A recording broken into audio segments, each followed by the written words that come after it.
Hello student, I hope you all are safe at home. I am Alka Verma, your social science teacher. Today I am going to explain you chapter number 2, what is around us. Now before starting this chapter, I want to ask you the same question, that what you observe around you, okay?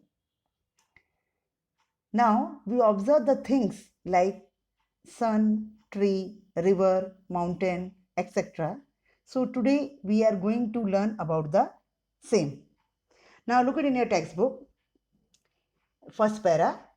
Dhanvin, while roaming with his mother in a garden, questioned his mother, "What is land made up of?" His mother replied that the sun that you see in the sky every day too has a family known as the solar family. Our earth is one of the member of the solar family.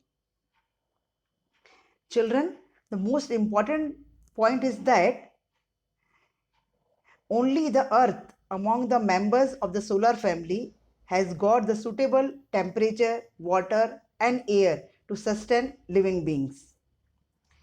Now generally it is believed that part of sun which has been detached from the sun after the collision is earth. At the time of its origin, it was in the form of a fireball. This fireball started to cool down slowly.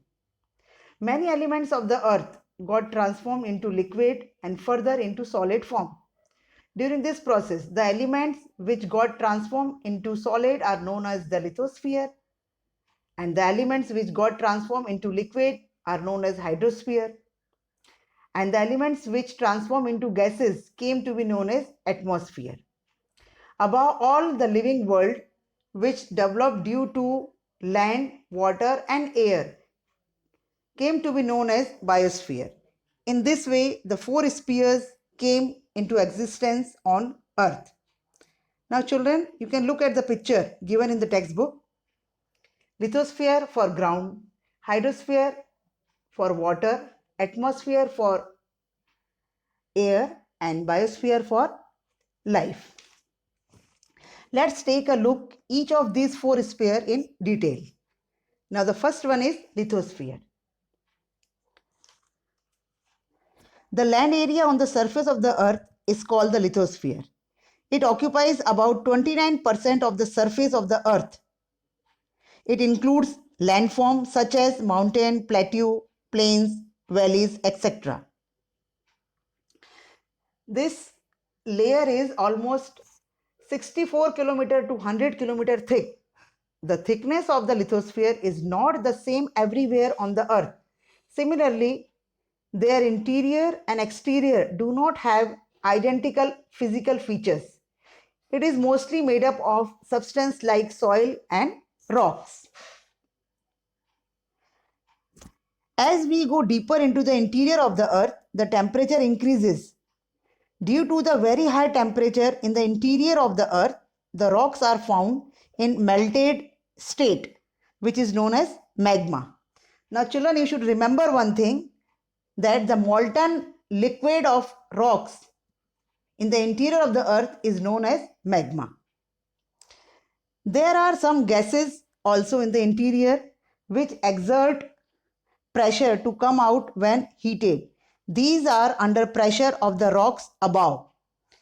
Due to the pressure conditions opposite to each other, the balance is maintained and the crust is not broken. Wherever this balance is disrupted, the crust is broken and it results in volcanic eruption. Now children, remember one thing, how the lithosphere is useful to us. Lithosphere is useful to us in many ways. It is the home of mankind.